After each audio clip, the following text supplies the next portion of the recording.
Hello, hello, and welcome to chapter 5 of Reading Luke Every Day Up Until Christmas. 24 chapters of Luke, 24 days to Christmas, not including Christmas Day, but now we have chapter 5 of Luke. Let's begin. And it came to pass, as the people pressed upon him to hear the word of God, he stood by the lake of Gennesaret. And he saw two ships staying by the lake, but the fishermen were gone out of them, and were washing their nets. And he entered one of the ships, which was Simon's, and prayed that they would thrust out a little from the land. And he sat down and taught the people out of the ship. And when he had left speaking, he said unto Simon, Launch out into the deep, and let down your nets for a draught. And Simon answering said unto him, Master, we have toiled all night, and taken nothing. Nevertheless, at your word I'll let down the net. And when they had done this, they enclosed a great multitude of fishes, and their net brake. And they beckoned unto their partners which were in the other ship, that they should come and help them. And they came and filled both the ships, so that they began to sink. When Simon Peter saw it, he fell down on Jesus' knees, saying, Depart from me, for I am a sinful man, O Lord. For he was astonished, and all that were with him, and all the draught of the fishes which they had taken. And so was James and John, the sons of Zebedee, which were partners with Simeon. And Jesus said unto Simon, Fear not, from henceforth thou shalt catch men. And when they had brought their ships to land, they forsook all and followed him. And it came to pass, when he was in a certain city, behold, a man full of leprosy, which seeing Jesus fell on his face, and besought him, saying, Lord, if you will, thou canst make me clean. And he put forth his hand and touched him, saying, I will, be you clean. And immediately the leprosy departed from him. And he charged him, saying, Tell no man, but go, show yourself to the priests, and offer thy cleansing, according to what Moses commanded, for a testimony unto them. But so much more there went a fame abroad about him. And great multitudes came together to hear and to be healed by him for their infirmities. And he withdrew himself to the wilderness and prayed. And it came to pass on a certain day, as he was teaching, that there were Pharisees and doctors of the law sitting by, which were come out of every town of Galilee and Judea and Jerusalem, and the power of the Lord was present to heal them. And behold, men brought in a bed of a man which was taken with a palsy, paralyzed or so. And they sought a means to bring him in and to lay him before him. And when they could not find by what way they might bring him in because of the multitude, they went up on the housetop and let him down through the tilling with his couch into the midst before Jesus. And when he saw their faith, he said unto them, Man, thy sins are forgiven thee. And the scribes and Pharisees began to reason, saying, Who is this which speaks blasphemies? Who can forgive sins but God alone? But Jesus perceived their thoughts. He answered them, saying, What reason be in your hearts? Whether it is easier to say, Thy sins be forgiven thee, or to say, Rise up and walk. But you may know that the Son of Man hath power on earth to forgive sins. He said unto the sick of the palsy, I say unto you, Arise, take up your couch, and go into your house.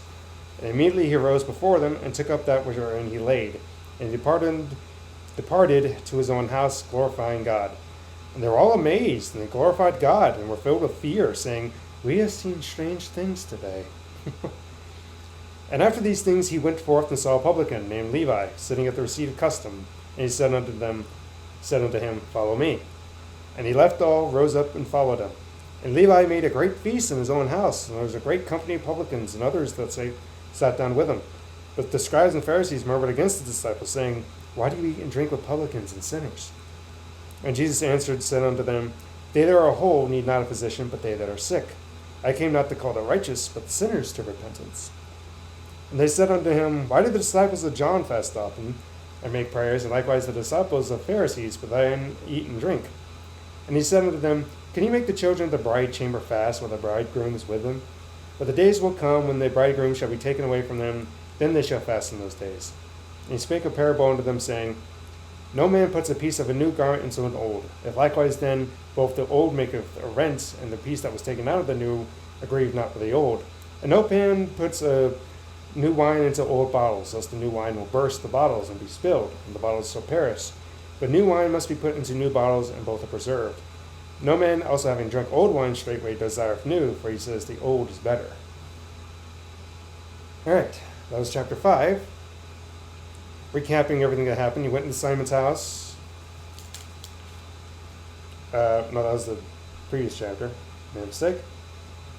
But he did go to where the Simons were at the thing of Gennesaret and was teaching out of Simon's boat, said, Hey, lay down a thing of fish.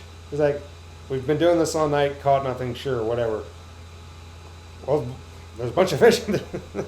And that's how James, John, Peter and Andrew kind of came in Luke's account to knowing the Lord and everything like that. And they followed him from that moment on.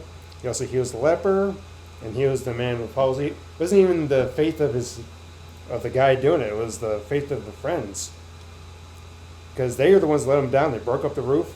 When they could not by way bring him in, they went to the hospital and let him down to the roof. And we saw their faith. It was their faith to heal him for their friend. Then he calls Levi, which is Matthew, they have a big thing with the publicans and everything. Then you see some schisms of Pharisees here. This last portion here is something I always struggle with. I don't fully understand it, I'll admit. About putting new wine in the wineskins, the bottles. I'm just like, what is it like seeking new revelation? Or that's a portion I don't exactly understand. But I'm here to learn and find out from the Lord what it means. All right, well, that's chapter 5, and I will see you in the next one. Are you reading along? Read your own pace, do whatever you want to do. And I'll see you in the next one. Goodbye.